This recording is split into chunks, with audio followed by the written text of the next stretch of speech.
Welcome to another episode here of the Marketing Matchup. I'm excited today to be joined by a couple friendly faces in the industry. We got Michelle Winkles, who runs marketing as Chief Marketing Officer for Mission Wealth out of California. And on the East Coast, out of South Florida, we got Michelle Panzera, who's running marketing for Evensky Katz, based out of South Florida. Both of you, I've had experience of running down the industry. We know you have sharp minds, bring a lot to the table. We're excited to have you today. Thank you for having me. Hey, it's gonna be nice. It's gonna be nice and easy. We're gonna get us started off with a couple things that I like to set the table with. I'd love to hear from you, and I'll start with Michelle Winkles.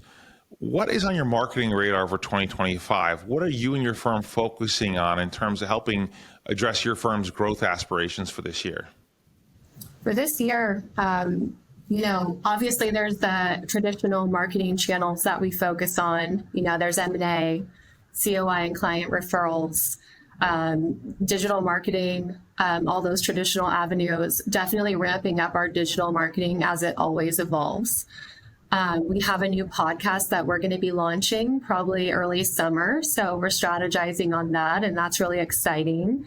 Learning a ton there. I've never had our own podcast before. We're also working on a new app for Next Gen called Mission Forward, meeting our Next Gen type of clients where they're at. So that's really exciting, and a lot of planning and development. We're in testing now for that. Just always revamping our website for SEO and messaging, being more personalized, speaking more to micro niches.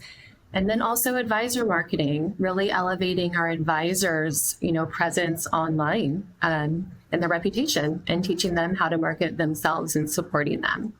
Sounds like you're covering a lot, Michelle. How about you, Michelle Panzera? What's on deck for Evensky in 2025? I'm scared now because it's going to sound like I'm copying the other Michelle. So I'm a little newer in my role, I think, than you, Michelle. So I've been here about a year and a half. So a lot of what I'm taking on is building from scratch. So we don't have a lot of baselines from last year to go off of. Most of my focus for this year has been to position the advisor and position the relationship over the product. So similar to what you're talking about, optimizing and iterating the website. We actually launched a new website last year, so the structure's brand new. Gave us a lot more flexibility to promote the advisor. We have author pages now, so you can really see what each advisor is working on, their content, their events that they have upcoming. So starting to really build that structure and develop those micro niches that you mentioned, Michelle. And for us, that focus is based on life transitions and life phases. So some of the niches, for example, include divorce or very young family planning. So trying to connect with people based on their phase of life. Rather than just retirement, because yes, retirement can be a phase of life, but it's such a broad category. And it's also what everyone else is trying to do. So some of those other life phases, I think people are making a lot more considerations about money than we think about. So retirement is like, you probably already have your stuff settled by then, but when you're going through a divorce or you're planning for your first child, you're making a lot of new decisions. So those are the phases that we want to focus on, because that's where we can be the most helpful. And then Michelle Panzera, down at Evensky, I know the firm's been around a long time, right? And so the name Evensky means a lot, especially people that follow the College of Financial Planning, what Texas Tech was doing and things like that. But from a client standpoint, how do you keep referrals flowing when maybe the founders are at a different stage in their career and you're trying to expand sort of the referability to the firm-wide as opposed to one or two personalities? I mean, we really focus on the next generation of relationships. So, I mean, our brand has that academic legacy for sure. And we definitely stay very close to that with Harold, Dina, and Steve Foldes is still a very active advisor on our team. But outside of that, the referrals are really being based on those new relationship with the next generation of wealth managers. And it's been very effective. They focus on the shared goals, so shared clientele or that shared life phase. So I'll use divorce as an example because it's always a clear one, but the divorce attorney is working with clients at the same phase. So that person who's focused on helping someone on the financial side, it becomes a very symbiotic relationship, and it's very easy to find that common ground and kind of ask for that collaboration. So let's talk a little bit more about referrals here for a second. Do either one of your firms use what I call outside referral resources, participating in the custodian, like Schwab Advisor Network or things like that, or use Smart Asset? Are there any tools you're using to sort of enrich that referral flow? Yeah, we are part of both of the Schwab and Fidelity referral programs. We have been for many years, and those have been successful for us. But we know that we can never rely on just that growth channel. Over the last few years on the digital side, my team has put a lot of focus into that digital side. We've tried different lead gen partners, the data line, Wiser Advisor, Smart Asset kind of lead purchasing. It has been great. You get a great lead flow, but there's so much more to that we've, unveiled over the years. It's not just getting a bunch of leads. It's nurturing them, showing why you're different, standing out, informing them why they should choose you, staying ahead of them, speed to lead. Definitely a lot there to unpack, but yes, we've definitely tried those as well. Well, I have to say that obviously with these referral programs, you have to know that there's a lot more to it. The actual infrastructure you need to really make use of, say, what Smart Asset offers, or be able to find a way to engage with those Schwab Advisor Services offices that might be sending you leads. And so it's another leg of marketing, certainly maybe not the same as direct client referral cultivation, but certainly still something that has to be accounted for in your marketing. What's going on at Evensky, Michelle? Do you have outside referral relationships like that, or are you sticking to your knitting in terms of the core COI stuff? It's very similar to what Michelle described. But yeah, I think you also just have a more powerful connection when it's through that existing client base. When someone says, this is who I use and I really like them, it's much more powerful than a lead that's been fed to you through those programs. You never want to lose any avenue for leads. So, we explore all of them. I don't want to say equally, but we look at all of them and we decide where we're most powerful. And also different advisors succeed differently. So some advisors do really, really well with that client specific referral. Some of them do much better through other centers of influence and other trusted professionals who refer that way. And some people want to make those calls, right, and take the lead list and go through the line. I think that's getting less and less popular, though, across the board. I think, that conversation about leads versus referrals is such a interesting line in our business. Well, everyone wants the warm conversation. Yeah, I just want to add, too, is the credibility is so much harder with the digital leads, the ones that you purchase compared to client referrals or COI or custodian referrals. They actually are working with somebody or they have a good friend that they trust. And so to build that trust digitally or through paid leads is so much harder. And marketing really has to amplify their efforts on this side of things. It's interesting you mentioned the word credibility, right? That's actually a word that's like right in our sweet spot in terms of how we think about positioning our clients, right? And so on one side, with the old school client referral or center of influence referral, you have the lead and the credibility baked in because there's some social proof that said, so-and-so had a great experience with Michelle's firm, and therefore I can go talk to her firm, right? To make up for that gap between sort of the referrals and what your business needs to have in the pipeline to grow meaningfully, a lot of the stuff is building relationships and building awareness in the market outside of referrals. And so when you get the digital lead generation going, or someone stumbles across your firm on a search or something like that, or through Smart Asset, you have to build that credibility in some other way. What are some recommendations the two of you might have? And I'll start with Panzera first. What are you recommending people do to build the external credibility so when you get these other sources of new business, they want to hear more from you? They feel like your brand's worth trusting, your people are smart enough or capable enough for solving their financial needs. Give us some ideas there. I always say build a library. Something that's part of why I built that structure into our website too, which is a popular structure. I didn't invent it. But being able to click on this person's bio and see the content they've produced, the events that they're hosting, the people that they're connected to. I think a lot of initiatives in our industry live and die very quickly. So someone will do an event, they'll get published in a magazine, and then that article lives and dies very quickly. So trying to memorialize that work as much as possible and promote it within like your newsletters, And also having a repository that a prospective client, even if it's a year later, if they're coming and exploring that advisor for the first time, you can look back on that repository. LinkedIn is another example of how those advisors can build up that brand and library. If someone goes and clicks on your LinkedIn, they should be able to scroll through and get a really good idea of your involvement. So it has to be a team effort because, obviously we can't personally manage every single advisor's LinkedIn, even though we'd probably like it and be good at it. So giving them the tools to ensure that they are keeping that up and building that library and focusing on adding to it constantly. What about out of Mission Wealth, Michelle? What are you doing to sort of build that credibility and brand visibility? Over the past few years, our marketing team has created something called AMP, Advisor Marketing Program. So we try to educate our advisors on how to promote themselves, but we also support them. So we encourage them, thought leadership. A podcast is a great way to share your expertise and it has far reach.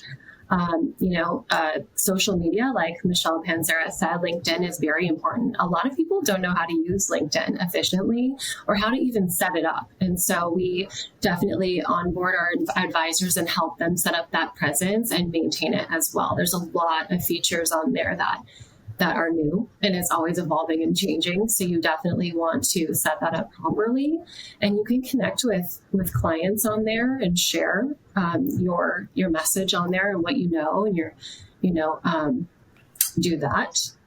Other ideas, let's see. I'd have to come back to that. I had a bunch and then I Not a problem. Well, and so this sort of leads into the next area that I want to talk about a little bit. And I try to post regularly things I'm observing on LinkedIn and things that hit home for the wealth management and investment management world in terms of how they're promoting themselves. And recently I posted something that was caught my eye about the amount of traffic there is around people searching for a financial advisor on Google. And with all the newfangled stuff out there, Chat GPT, Catchlight or AI Identified, all these tools that advisors are using, sometimes it's forgotten that there's still a whole bunch of people that are living on search engines looking for information. And so one of the things, I'll make this statement, I love your reaction. I think SEO and SEM is maybe the most overlooked, under-nurtured area of advisors' marketing stack. The typical firm, if they went into an incognito search and Googled wealth advisor Nashville, financial advisor Austin, they'd be shocked at how low their firm ranks on that versus their competition. Even firms they might sneer at in terms of, we're bigger than them, older than them, more people, whatever, because so many firms neglect that. What's your reaction? Am I on the right track? Yeah, I do. I think some firms are jumping ahead and just purchasing leads, or maybe they're not optimizing their SEO. They might just not have the people or the time, to do it. Or they could be hiring an outside consultant to help them, which we did on several occasions, and they were not experts in this industry. So it ended up being more work for us, which today there's some great firms out there, like yourselves that I didn't know of years ago. And I wish that they were around, but definitely SEO is super important. The highest quality, highest intent leads that we have gotten are organic, non-paid leads. Yeah. And that is the top source of leads that we have gotten where we've converted and closed the most business in the last year. Awesome. Michelle P., what do you see on the SEO front? Is that an area that you're focusing on now that you're rebuilding Evensky's marketing program? Yeah, especially since we relaunched our website, it's a huge focus. And it's funny, the way you said it, it's so true. And if anything, SEO is almost like this taken for granted baseline now. It's like if you're not doing it, you're behind. I think it used to be this kind of cutting edge thing where if you could rank at the top of the page, like, wow, you're going to do so well. And today it's almost where if you can't do that, you're going to do very badly. And of course, very badly is relative in our business, but it's a baseline expectation. People want to be able to go online and search you. And if they can't find you, or you're not popping up, like you said, close to the top of the page, you lose credibility. So it's not even enough anymore to get you to the top. It's just to keep you in consideration, I would say. Yeah, and to add to that, Joe, you mentioned AI. Now there's that AI generated response. It's not even paid where you're showing up first. I mean, I think a lot of people are, and I know myself personally, I'm looking at the AI generated response nowadays. Even if I'm on my phone, that's all I see. Oh, I got my answer, And so I'm really curious to learn, how do we show up in the AI generated response? Is it the same algorithm and, same technique that for SEO, right? I mean, is that something people are talking about? And how much are you engaging with these large language models, making sure you're inputting information that's most relevant to your core audiences, so when the system learns on what you're putting in and spits it out to the next person who's looking for an advisor. And we spend a lot of time helping our clients engineer that and ideate. And because it's so new, there isn't a 5-year track record of success of how someone steered that issue, but it's something that advisors are going to have to contend with going forward, and making sure that however people are finding information, either to validate a referral they got or just organically search for advice or investment help on their own, that's a real thing to play with. And you start adding it up. It's like, all right, we now have talked about SEO and AI tools helping support the information gathering, but it's a crowded space. Like, Michelle P., what are you doing to make sure that whatever Evensky says sounds different? Do you have a path, a narrative that you're trying to make sure that you're doing to stand out? Is that something that you're able to wrestle with at this stage of the game? I know you're still building, but that the crowdedness of this, and how do you make sure your voice is heard, right? What are you doing? It's interesting because I've never seen that as a challenge, and it's because I focus on the individual advisor relationship. Like I've been in the industry long enough. It's been 10 years and 8 different institutions, and the products are hard to differentiate. You either offer something incredibly unique that if you talk about it, people will come your way. But for the vast majority of us, our products are all very competitive with each other. And the same thing with the brands. I mean, we are all regulated by the same institutions. And even though the products and services definitely can vary and we can have different focuses, I think the best way to focus on that differentiation is through the people who do it best. So, most firms that can say like, oh, we're really good at working with attorneys, it's because they have a certain network of advisors who are really good at that niche. So I find it much more effective to focus on that person and they become part of the brand. Because if you just go to our homepage and look at the Evensky brand, it probably looks a lot like a lot of other institutions. And I think it can become a vanity project to try to make your brand this like bold, amazing thing. And you can play with a lot of taglines and logos and images, and you should. I think that's all part of brand building. But ultimately, it is the sales team that's going to go out there, meet people, connect with people. And in my view, that's the brand. They are the brand. So I like to focus on building them, and they're not usually hard to differentiate. They are very unique compared to the products and services side of the business. I think Michelle W. is doing a lot with the AMP program, similarly, trying to let the advisor and their connectivity to the client lead the charge. Do I have that right? Yeah, definitely. We want to do that for sure. So taking a look at that, so I believe, right, if you're a firm and you're selling solutions, you're trying to sell a destination or an outcome to your client, whether it's a path to retirement, be able to save for your first home, whatever it might be, you have to think about your services in the context of what they're trying to accomplish, and you have to also think about delivering that message in a way where they're more likely to receive it. So today, I would say that their marketing has never been more fragmented. And Michelle P., we did talk about this on the panel we did together a few months back, where the slices of marketing has become so disparate. There's so many. How do you wrangle it all and get critical mass in terms of being able to accomplish enough in each of those sleeves to hit your audiences? And that's not just your buying clients, it's those are referral sources, the friends of the firm, it's the anyone, right? And so I'll put that out to both of you. We'll start with Michelle W. here. Like, how do you fill those different tranches of marketing successfully, given how much of a dispersion there is now in terms of what we need to do in marketing? Right. Well, we really just focus on where, for my marketing team, or the Mission Wealth marketing team, we have different people that focus on, like, different experts, professionals on our team that focus on different segments So the way it's structured is we have a director focused on M&A marketing, someone focused on B2B marketing that really focuses on the message and the brand image for, WAS and SAM, let's say, or COIs. Another that's really focused on digital, and another that's really focused on client. So I have an equal weight with different people focusing on those areas, which is really great. You don't get bottlenecked with one person that only does website or one person that only, does one sheets or brochures. I really appreciate that my team knows how to do it all.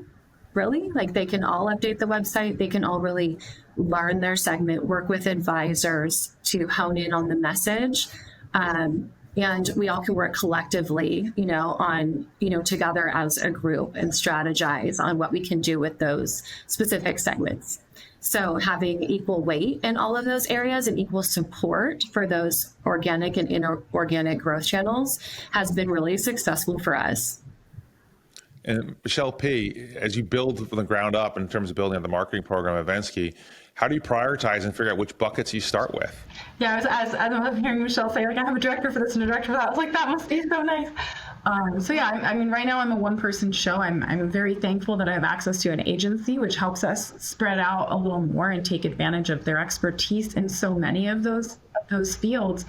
But honestly, you have to, in my situation, you really have to let yourself focus on one thing at a time and be successful at it. It doesn't mean you leave everything else to the side, but one of the main parts of my pie chart of just like my job description is not letting these guys get shiny ball syndrome. Like, let's do this. I heard we should all be on LinkedIn doing this, and I heard we should be doing these kinds of events.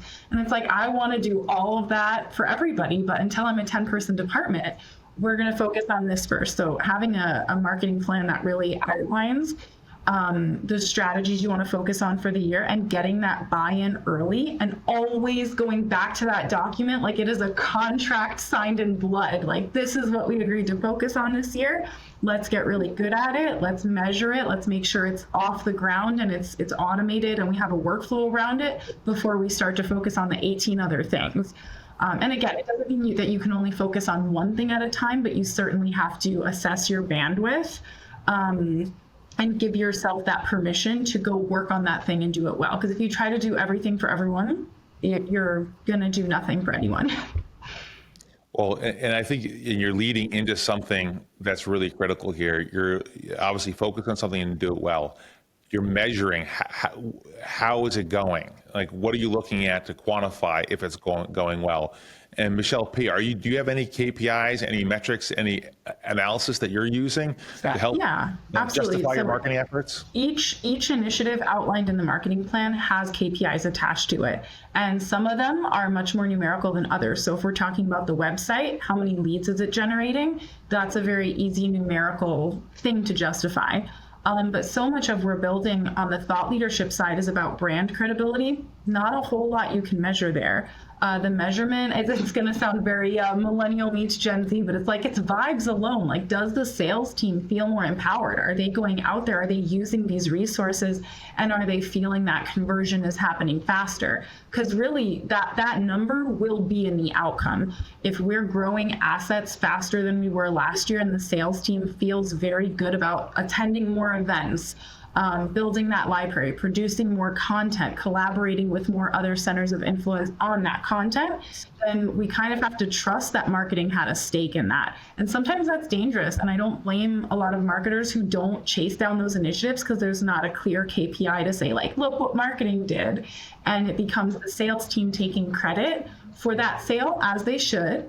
But that's where that relationship between sales and marketing becomes so important. Do we trust each other to empower one another without, having to measure every little KPI and compete over, who's responsible for that? Because we really should be sharing that and empowering each other to succeed.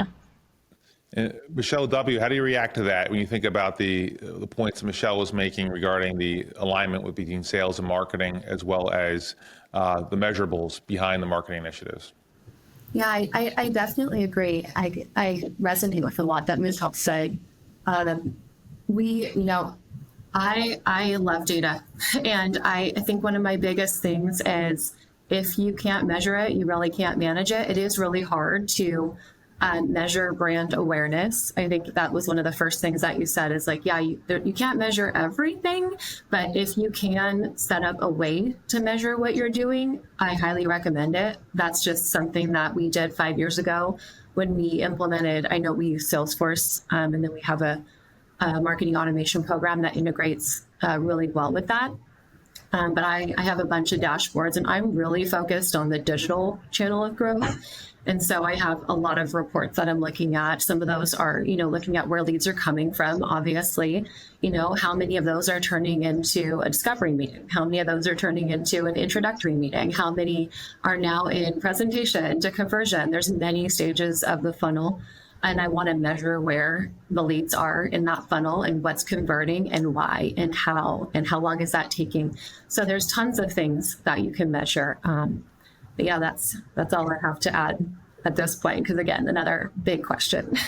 So let's shift gears for a second. One of the things that I've really been honed in on is that, and forgive me if you heard me say this before, but I really believe that marketing has turned a corner in the industry over the last 5 years. And I think a switch was flipped when people went into their cubbies and their holes for COVID and realized that in-person, glad-handing, networking was not going to drive new business for wealth management firms anymore. And certainly wasn't going to be an option even for a couple of years for those investment management firms that relied on wholesalers going out to conferences and events and meet advisors. So that was taken away.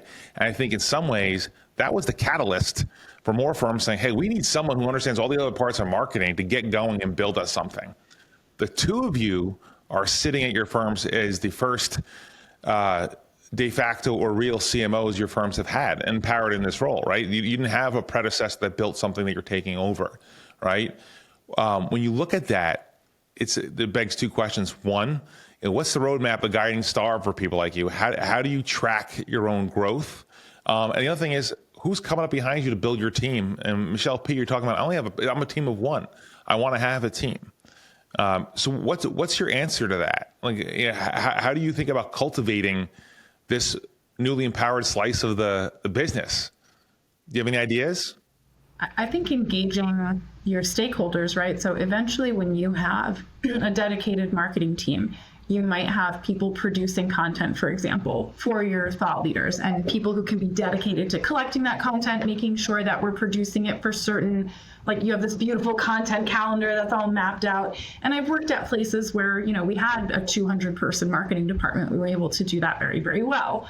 But of course, we're talking about like major banks. It's a very different animal. So for me, my partners are the sales team and the operations team. So it's about figuring out what workflows are possible and who can get involved in them. And you really have to get executive buy-in, because marketing can feel like a favor for a lot of people. It's like, oh, we got to do this for marketing now. We're gonna produce content for the marketing person, and it's a big favor to her. And you have to break that cycle immediately. You have to come in and set the culture that it's leadership who's asking for this. Leadership wants this content. Leadership wants these events to happen. And also, sometimes it can get a little political, like going from person to person individually. So I like to do that a lot early on, is kind of like these discoveries and interviews with everyone on the sales team. Be like, what do you need? What do you like? And I make sure to use their language in the presentation of like, here's what marketing is going to do, because their ears perk up and you can see it when you repeat the words that they used of like, oh, that's my idea. Like, she really gets it. She's so smart. So you kind of have to like wrangle them one by one and get them excited and do the things that are already working for them. So, especially you mentioned earlier, the legacy of my firm and the founders. So even from that perspective of like really honoring that and making sure you're integrating it and including it and getting people really excited about what marketing is going to do for them. Because until you have a department to really bring those workflows to life and produce and distribute really effectively, you're really working with a team of people who are now going to be doing something that is outside of their normal job description to get those wheels rolling. Michelle W., I think you're doing something great for the industry in terms of bringing like a cohort and learning opportunities together for people in your shoes with what you're doing with the CMO Collective. Tell us about that. Yeah, the CMO Collective. So This idea started probably last year. I had met several other marketing leaders at either think tanks or conferences, industry events. And the more that I met, I realized we all had like a similar problem. We all had different marketing team structures. We had different budgets. We had different goals. We were focusing on different, actually similar goals, right? We all want to grow. We want to utilize these different channels of growth. But we didn't have other groups, to meet with and connect with. There are some, they're very exclusive. They're not open to everybody. And so kind of formed this idea. Angie and Betty and I, we became friends last year. She's a really great marketing leader. I know she's been on this show. But we were talking about this. We're like, let's form a collective. Let's form a place where we can share broadly with peers and connect on top issues that we're facing. Let's leverage each other's skills instead of trying to do it alone. And so we thought, okay, how could we do this? We just started talking to more people, and obviously we're really busy. We have children, we have full-time jobs, we have a lot going on. But in talking with others, I actually reached out to Future Proof. And I thought, hey, like this is an amazing conference and festival. I went to the one in Huntington Beach last year. I reached out to their CMO, Niall Bayer, and I said, is this something you could possibly support this year for us, hosting a group of us so we can get together and share ideas and talk about, things that are top of our mind? And they thought, hey, that's a really good idea. We're actually doing this for head technology executives. And so let's do this. And then another marketing consultancy firm offered to host it. And so we're going to do that. We're going to have the first CMO Collective event at Citywide at Future Proof. And we're going to be talking about 10 of, the top channels of impact influence that we all are curious about today. Everything from digital marketing to paid advertising, AI, leadership, team building, events, niching out, balancing B2B, all these different organic growth channels. So we'll have about 3 hours in a hosted session. And then throughout the year, we plan to meet in person and virtually, and it's open to all marketing leaders. We're not going to exclude anybody. And this is really just to build relationships, network, connect and build each other up and share our knowledge. So I'm really excited. Sounds like both of you, Michelle, should be part of that group. And that's awesome. I think that helps cultivate the next generation of people that are learning and growing and doing things within the industry, right? Having a cohort we can learn from each other, and also let people feel like there's something to grow into. If you're someone that's new, that's hired to run or support marketing at a wealth management firm or investment firm, it's really great to be able to do that. So good on you for doing that. Let's bounce over to another area that I pay a lot of attention to. There are more tools to help with shortcuts and support busy marketers. Michelle P., you're a one-man band, one-woman band, and Michelle Winkles, you have an army of folks, but you're bandwidth constrained. What are some of your favorite tools in different parts of marketing that you're using? Maybe do you have anything you're using with AI or with design, things like that you would say other marketers might take a cue from and try to use to their benefit? I think anyone who's not using AI right now is crazy. I know so many people are very proud of like, oh, I would never use AI. I have a brain. I'm like, I am 10 people with AI. It does so much editing and so much, it's very effective. So even being able to upload a style guide and say, follow this style guide. So part of our content production, trying to build up those individual advisor brands, I have a style guide for each one of them. And when they give me ideas, they are not writers, right? They're giving me bullet points. They're typically giving me outlines, and being able to run it through and say, capture this voice, capture this expertise, even though they're giving me the meat and bones, AI can go a really long way and save you a day or two of work. And even the little things like, people don't understand the intricacies of marketing in terms of like the social post, the meta description, like all those little things that, it might only take 5 or 10 minutes, but you're doing 10 of them for every single initiative or every single piece of content you're producing. And AI can just pop it out. So for the last 3 years, I use AI for everything. Obviously carefully, and it doesn't mean you trust it implicitly. It means you leverage it and you let it do the tedious work that it can do well. Also project management tools. I mean, this is something that I think I took it for granted for a long time because I tended to come from bigger banks and firms. And there's always a project management system and they can't function without it. And at smaller firms, you tend to not have that organized communication. People are still working through email and through like Teams chats. And one of the first things I did was implement a project management system, because without it, you're always lost in that communication of going back and forth of like, where's that document? Da, da, da. So really establishing that project workflow that is predictable and scalable.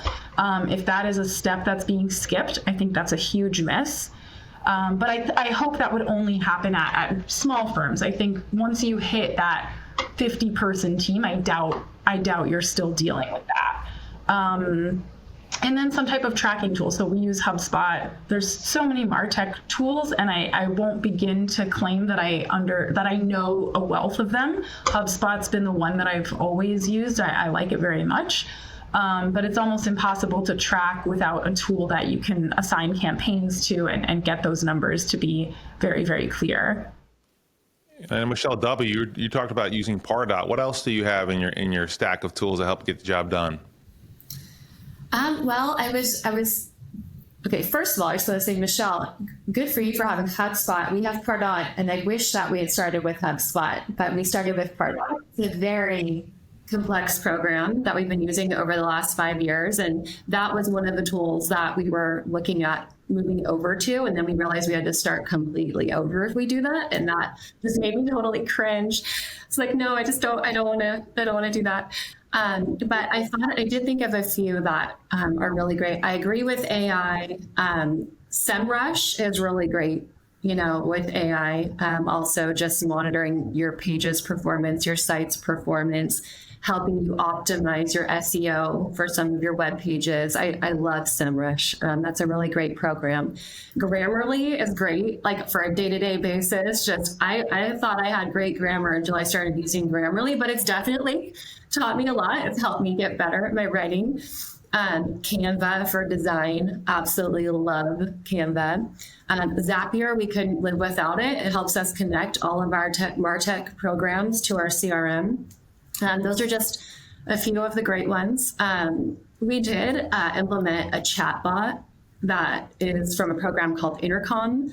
It's an AI chatbot on our website about a year ago. And we thought, okay, we want to be one of the first to do this. This is going to be wonderful. And the AI kind of went rogue.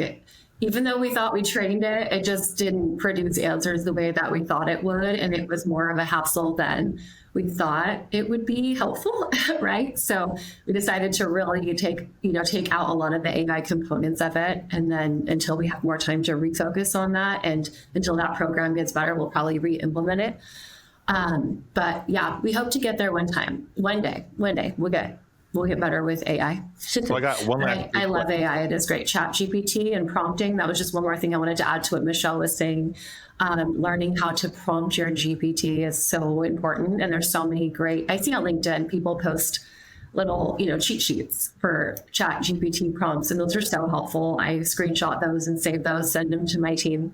I do that all the time. They're probably annoyed with me, but I actually have in my project management system, I have like a resources page with drop downs, and I have AI prompts that like exactly what you're talking about. So even writing the prompt of like, hey, adjust this article to this person's voice, like that prompt is a copy paste now. And in fact, you should have AI create the prompt, like tell AI what you want it to do, and then ask it to create the prompt for you, because it knows what it needs to do that job well. So it's interesting, like AI is like, you want to go as far back as you can with it to get it to that point. I don't know if that phrasing makes any sense, but 100% have it copy. I was set to go in a different direction until you got on this point about the prompts. This is precisely where I think like the art comes in, right? Where the tool itself is the science. So many people are, AI by itself is not going to replace smart marketers or savvy client-centric advisors, right? It's going to be an enabler, and it might replace the passive do-nothing advisor or the bored, lazy marketer, right? But it's not going to replace the people that are really trying to move the conversation along, improve the client experience, et cetera. And I think one of the things with this is that the nuance of the prompts, you have to understand what you're trying to get done from a marketing standpoint, or the advisor has to understand specifically what message the client needs to hear in order to be able to populate that prompt. And once you get the output, you also need to look back and say, okay, is this output consistent with the audience I'm trying to reach? I mean, the number one rule for marketing communications has always been know your audience, right? And so that is like the 1% that's the hardest for the AI to replace, in a way where in each situation, you might have an elderly couple that's desperately to pay off their mortgage in retirement. Another elderly couple sees it as an advantage to be able to get their tax credit or whatever, right? And so even with the same profile, that advisor and that marketer has to know those nuances, and that's where it comes in. And so I think we're in an age where technology and the empowerment of marketers has gotten to the point where you all can do more than you ever could, right? Because of these tools. And it's pretty fascinating, I think, if you take a look at the industry. So moving on to my last big question before we wrap up.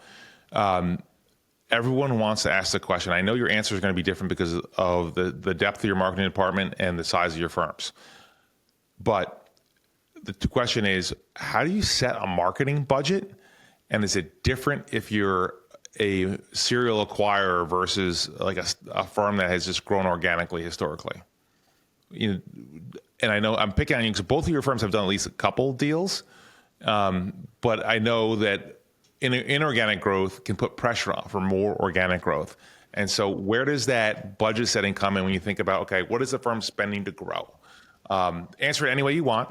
But I'm curious to see if you have a starting point or a guiding star for other marketers that might be listening in. How would you set a budget or a game plan for allocating resources for your marketing? Michelle W., want to go first?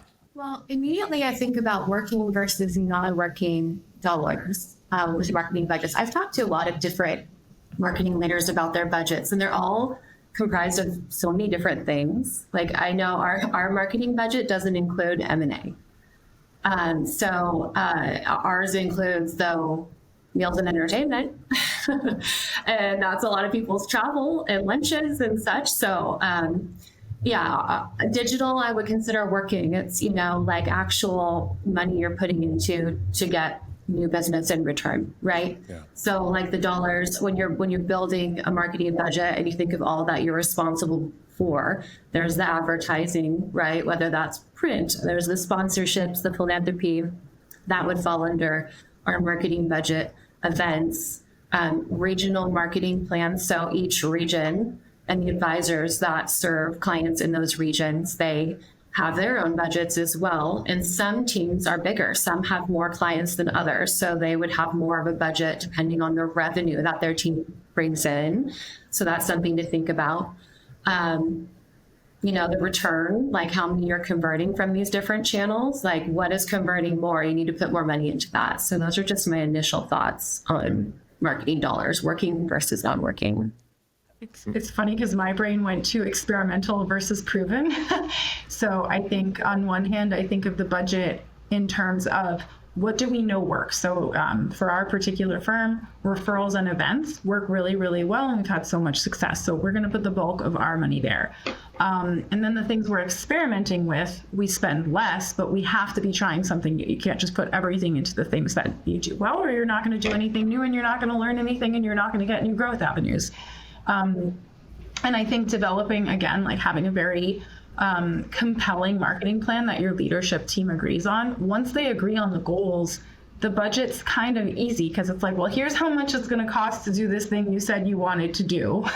And it's a pretty straightforward answer at that point.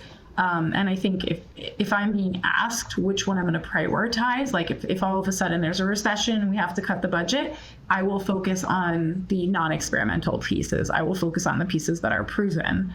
But I think that long term, that's anti-growth. You want to be as progressive and experimental as possible. And so you want to make sure you're doing that when the firm is doing well and when the economy is doing well, because that's when you're going to have the least resistance against experimenting. Well, and I think you have the permission internally usually to try something new, because when things are going well, where you might have more discretionary cash flow to even put that to work. But the flip side is, I might argue when things aren't working out there, you should be trying something to beat the bushes a little bit, right? And so I'm sure that's sort of a read and react thing. And as you look at that, but I love that the sort of the what's working and what's experimental and building off of that. I think that's fantastic. So we're wrapping up here. Each of you gets a parting shot. One thing that you want to leave everybody with is something, maybe a bit of wisdom, something you learned, an idea, a thought to throw out there for the future. What's your parting shot? Michelle Winkles, go first. Okay, let's see.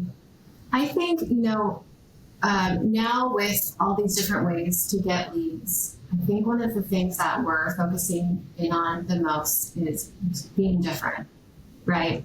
I read this book recently called Uncomparable by Kristen Luke, or Took. I'm sorry if I got your name wrong. But it's really great. It's about niching and, being different and standing out.